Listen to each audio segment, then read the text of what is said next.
Yan po ang frontage sa Agus River.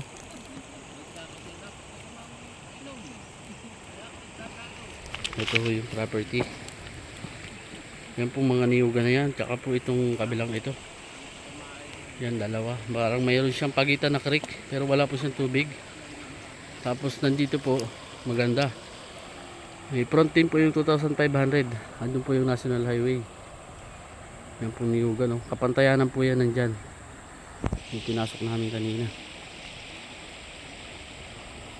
Yan po ang Agus River.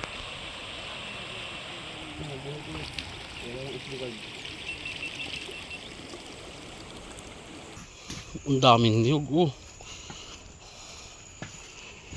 Nasaka na ako sa baba. Ay, yung hinakot niyo kanina, nasaan? Yan po ang produkto. Yung mga hinakot. Yung namin ginagala yun, tatapatan. Wala pang, ay, yung hinakot na tapas na. Ang lalaki ng niyog. Ano? Meron po ka doon. Ay po mga pamangkin niya na eh. Oo, apo. Apo. Apo ko yung mga eh. Yun ang pinagkakakitaan dito. May ilang puno ng niyog po ito? Hindi nga masabi. Hindi masabi. May 100. Mahigit. Hanggang pa doon sa kabila. May 300. Puro kapantayanan. Ano? Ito ay Marilaki Highway. Meron po kami titingnan ngayon na property. Dito po sa bandang left side. Ito ho ay nasa front ng Agus River. Yung pupuntahan po namin 3 hectares tsaka 2,500. Mayroon po siyang mga titulo. Yan po yung mga gawaan ng yung mga nagagawa ng kalsada. Yung nagre-renta po sila dyan sa lupa na yan. Nandiyan po yung pinakadaan nung pupuntahan namin. Ito maganda kasi may titulo. Pero sa ngayon po kasama namin yung mismong seller, si nanay. Siya yung magtuturo mismo ng lupa na panay-niyugan na nasa tapat po ng Agus River. Wala pa po siyang sinasabi na presyo sa amin. Tingnan daw po muna namin yung property. Ito po yung papunta ng Manila. Ito naman po yung papunta ng Infanta Quezon. Sa Three Lions po yung labas niya. At ngayon po hindi ko po may papakita yung dadaanan namin dito kasi shortcut lang naman po siya. Ang totoong daan po niyan ay nandun sa may mga nakapark na mga truck. Maganda ho nito. Meron daw po itong front sa Agus River at niyugan. Yan po, pababa po kami. Dito shortcut lang po ito. Gusto ko lang po maipakita sa inyo yung 3 hectares tsaka 2,500 na titulado. Yan po yung bundok ng barangay ng Pisa sa General Nakar. At mamaya po mapapakita ko sa inyo yung Agus River. Dito po kami bababa. Ang pinaka right of way nya po nandun sa kabila. Ito huy pababa.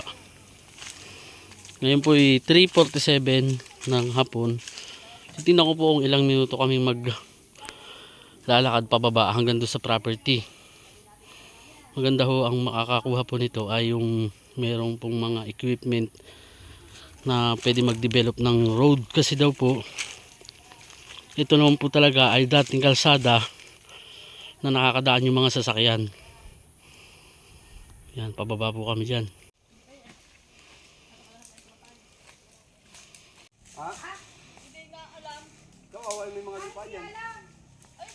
Puro pababa po yung dinadaanan namin ngayon. Ngayon po kaming batis na nadadaanan. No? Pwedeng inumin yun, napakalinaw eh. Bukal, pwedeng inumin. Lahat po yan papunta dun sa Agus River. Yan. May tubig. Doon na po sila. Oh. May tubig oh. Doon pala napunta yung tubig. Ngayon po andito na kami sa mismong property ni nanay. Yun, may kubo siya oh. Doon papakita ko. Tatawid ako dito. Ito po ay 20 minutes. 3:37 kami. Ngayon ay 3:57 na bumaba. 20 minutes ba? 20 minutes na bumaba kami dito po. Ito na po yung ano, mayroong tulay. May tubig. At ito pong tubig na to, malinaw. Ayun. Ito po yung kalsada. Saan? Kapatagan pala. O nga no. Maganda po pala to.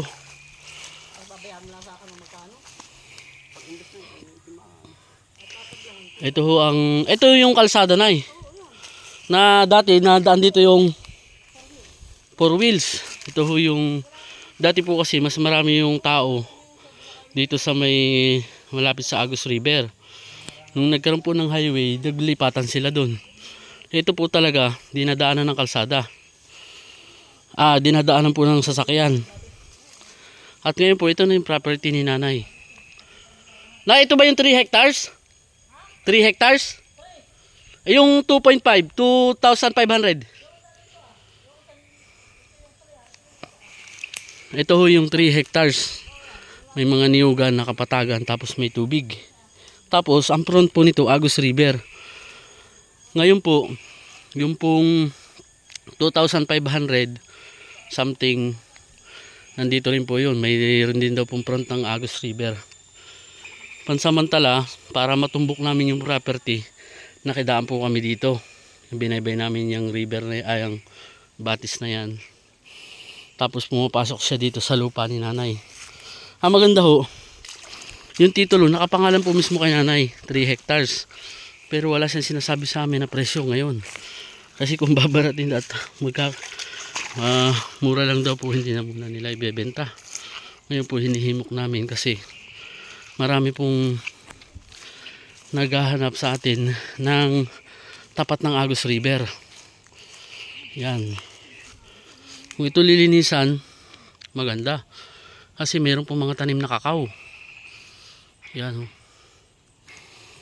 At ito naman po ay kalsada. Pangitang-pangita po ito. Ngayon, gusto ko pong makita yung Agus River. Yung titulo po, original na kay nanay. Siguro dyan po sila nagbahay dati. Yung mga nasa kalapit nyo dito, may mga titulo din po. Nasaan po yung 2,500? Ito na po. Ito po yung pinaka-corner. Ito yung nakabakod. Ito kabak na ito. Hanggang papagana na. Saka papunta doon. Maganda nga ano. Ngayon po, ito yung pinagbahayan nyo dati. Ang pinagbahayan namin dati nandun sa kabila. Ito yung bago namin salong. Yung kabila nandun sa dula. Yung nandun pa nakabahon pa yun. Maganda nga. May mga kalamansi po Kalamansi, mangga, langka, rambutan, santol, tsaka po kakao. Meron po. Ngayon, ito, may ilang piraso po ng niyog. Yan ang hindi ko masabi kung ilan na yan. Ito po ay, ang fronta nito, Agus River. Oo. Ito po yung 2,500. Yan yung pagana na. Ito yung nakapangalan doon sa pangalan ninyo. Kaya sa panganay ko. Tapos ito pong 3 hectares. 2,000 ba yun? 2,500 po eh. Ha? 2,500. Something, ganun. Kasi ito po yung 3 hectares. Oo, yung papunta doon diretso doon. Tapos may tabas Okay. doon, matatanong mo yung may kawayan doon, tapos yung diretso doon. Ito po yung in-update nyo yung buwis. Oo. Ito isa, hindi pa na ibubisi ko lang. Alin po? Ito isa, ito. Hmm. Hindi ko pa tinabubuhay. Ay, yung tax declaration po kaya? Ha? Yung tax Doon declaration. nga yung sa kabila. Doon sa kabila. Dugsong din po nito. Itong kaputol nito. Kadugsong nitong 2,000. Ito po ay 3 hectares ano? Yung nandun. Yan po yung bahay. Oh. Ito yung nakasuwi. Tapos ito po 2,500 na. Yan yung kapangalakay na. Pantayanin din naman po yun na may mga niyog at daming bunga ng langka. So yun. Saan po yung 2,500? Nandito nga. Dito. May kawayan ako pa nito sa iba. Tapos, yan. Ito yung kaputol. Ito ay. Ito pagkala dito si Agos. Karlayan ng balik. Ayan, karlayan ng balik. Dahil ng lupa. Nakadugsong ko dito yung tax declaration. Yun po, ibinuwis nyo na ano. Ngayon, latest na po yung buwis. Madalim na po ngayon kasi alas 4 na. Ito ho yung kalsada nga po talaga oh. Ito pong labas na ito sa Tres. Dito ho rinig na rinig yung Agus River. Sapa, yung creek. Ah, yung creek na may waterfalls. Yung mga isang sapa, ito papunta doon na. Yung isa yan, yung papunta doon na. Kaya di ba tutsulok? Hmm. Yun po pala. Oo. Kasi ipapagano'n yung sapa doon. Yung andun sa plano ano? O papunta roon. Pag anon. Oo. Tapos ito naman yung maliit na sapa na papunta rito ah. Okay. Ito po pala yun. Pero ito po, hindi ito yung 2,500. Nandun pa yan oh. Nandun, oo. Ito yung kasama nito ah. Nang, Itong papalinis. ito na po yung tax Sabi declaration. Sa abos sa ilog. Abos sa ilog. So di magkadugsong din siya. Ngayon ho, ito. Ito pong kalsada na to. Ito yung... Papunta to sa Tres. Na aayusin nga po. Kita po ba dito yung river? Yung creek? Ayan. Ayan. Kasi yung ano ah. Yung sudlong pakatabi yan. At yung kalsadang ayun. May kalsada ayun ba no? Taas ay kalsada. Kalsada yan. Yung papunta yun sa taas. Ayun lang naman yung babaw oh. Saan po? Yung taas yung natatanong maliwanag. Ayun, Oo nga no. Diyan po kami sa ibabaw na. At Andyan yung yung- National Highway. Ayun na uha. Yung baong na papunta doon na. Yan yung kalsada. Tapos pagdating doon, may ikot niya punta doon. Mm. Yun yung creek. Ito yung isa. Ito yung isa na Oo, parang wala siya. Oh. So ito yung kantuhan. O, doon dumaan yung isa. Titingnan ko po yung creek na yun. Malakas yung tubig na yun eh. Ayun na makikita mo doon. Doon sa Pakatalakan. Nakikita mo yun. At ang pinaka-borders po dito sa dulo, yung Agus River. Yan. Magalaw lang po yung ating video ngayon dahil wala po yung ating gimbal. At yan, malinis sa tubig.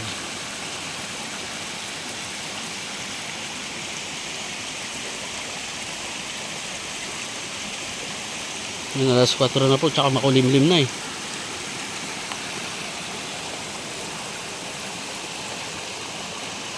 Mainit po kasi kanina.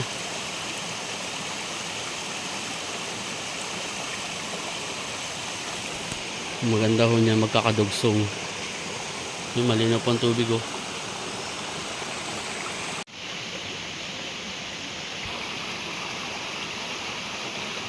Ito po yung mananong kanyang asawa na ngayon po itinransfer sa kanya. Yung 2,500 po nakapangalan po doon sa pangalan niyang anak. Nandito rin lang po yun. At yung 3 hectares naman po nakapangalan po mismo kay nanay. Ang maganda ho niyan, yan po, buhay po siya. Nandyan. Hindi tayo hirap dun sa mga extrajudicial. So, pero sa mga anak pa rin po niya, 6, 7. 7 po ata yung maghahati-hati rin. Kasi po yung asawa ni nanay ay patay na. Pero nailipat na ito sa pangalan ni nanay. Papunta na po kami doon sa Agus. Pinuntahan namin yung dulo nito, no, kadugsong yung tax declaration na may creek. At ito na po kami ngayon uli dito. Ngayon pupuntahan namin po yung front ng Agus River. Ngayon po kasi makulimlim. Kaya po madilim. Ay panay gubat dito. Yan, doon po siguro sa labas nito maliwanag. Yan, pinatatabasan po niya sa mga pamangkin niya. Kasi punong-puno naman po ng mga fruit bearing. Yan mo, may mga rambutan. Puno-puno ng rambutan tsaka langka. Lahat po ng mga malalaki na ho. So, ang lalaki po ng mga rambutan. Yan. Tsaka po yan langka, santol. Ito mga rambutan po ito. Madilim lang. Punong-punong halaman. Ito po yung pinaka kapatagan sa lugar. Yan oh.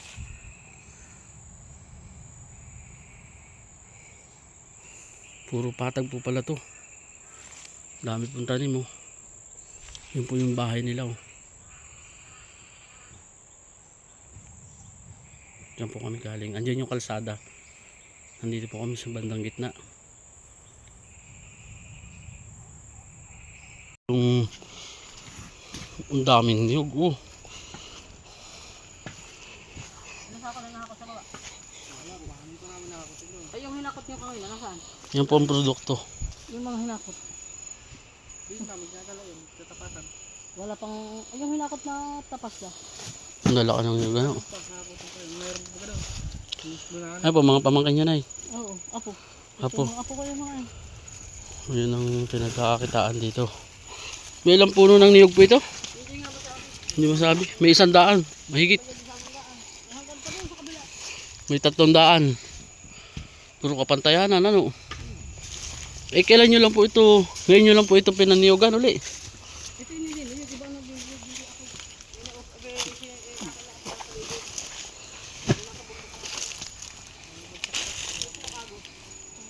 Yan na po yung papunta ng Agus River.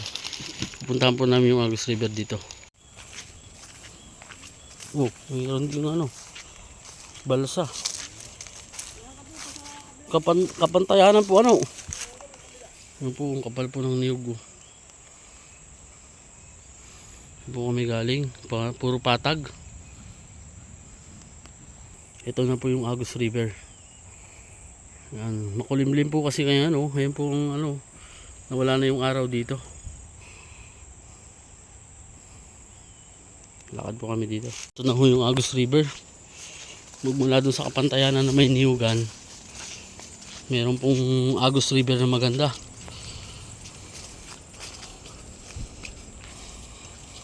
Pwede pong paliguan. At doon po sa baba nito yung mga may mga cottage. Oh, di ba? Yan ako ang Agus. Kasama pa po itong kabila. Yung po palang kabila, kasama pa po. Ang maganda, yan po yung front ng property. Yan o. Ito po yung Agus River. Ang daming bato. Diba? Yan o. Ito ho ay parang isang creek din siya. Ayan o, pagitan. Pero wala po siyang tubig. Pero yan daw po ay yan pong niyugan yan. Kasama pa po doon sa 3 hectares. Yan. Nandito naman po yung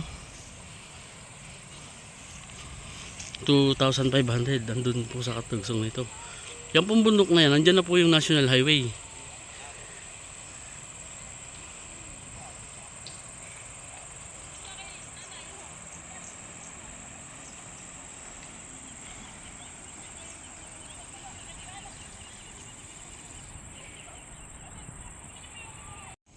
Saan po? Yan, mga alas na yung panabi. Ganda ho ng front ano. May kasama pala naman kayong vlogger ay. Hala, sino at nung... Alin? Meron pa rin. Ayun, may mga naliligo dun sa kabila. Oo, ayun na. Mababaw naman na yan. At yan ay hagan dibdib. Hindi pa nga mababasaan, hindi siya pag tumawid. Wala, doon na. Kaya... Kaya... Ay, kasama pa po sa inyo. Kasama yan. Ito. Yan, niyugan na yan. Tsaka po yun oh. Ulpak ng niyugan. Pag ako lang susunod ay binta na ah. Aba, yung... Kung ako nga, pag ako, di nyo na nga lang. Ayan po yung 2,000. Nay, Ha? yan po yung 2,500. Ayun, ang kabilang bahay. Iba ang ibang bahay. Yung front na yun, ang ganda rin dun kasi nag... Yung bana, yung putol. Ayan po. Ayun lang pala yung ano yun. Yan yung galing doon pa baba dito. Yun yung natatanong ko kanina oh. Oo, yun. Ay, dito magkita yung tubig doon at gawa ng taas ng kahoy. Yan po ang front ng Agus. Ito ismint po ito. Yan ho naman kasama pa po ito, mas mataas na bahagi. Ayan, ito ho ang Agus River oh.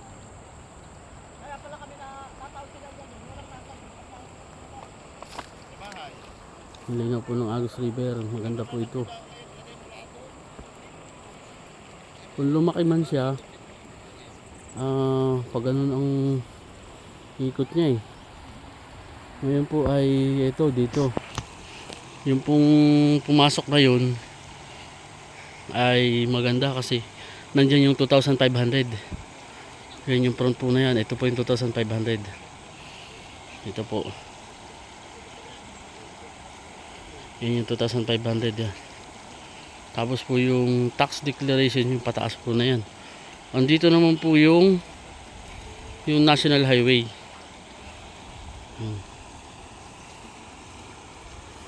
Kaya po, kalinaw po nito.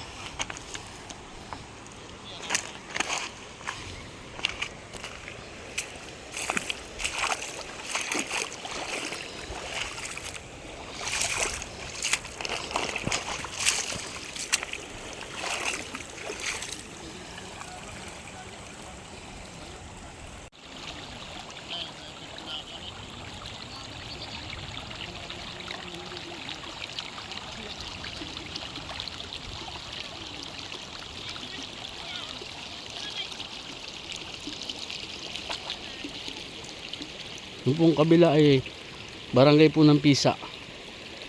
Yan. Tapos po yung baba nito, yan, dyan sa baba po na yan, andyan po yung may mga cottage na nagpaparenta. Nasa tabi rin po ng Agos.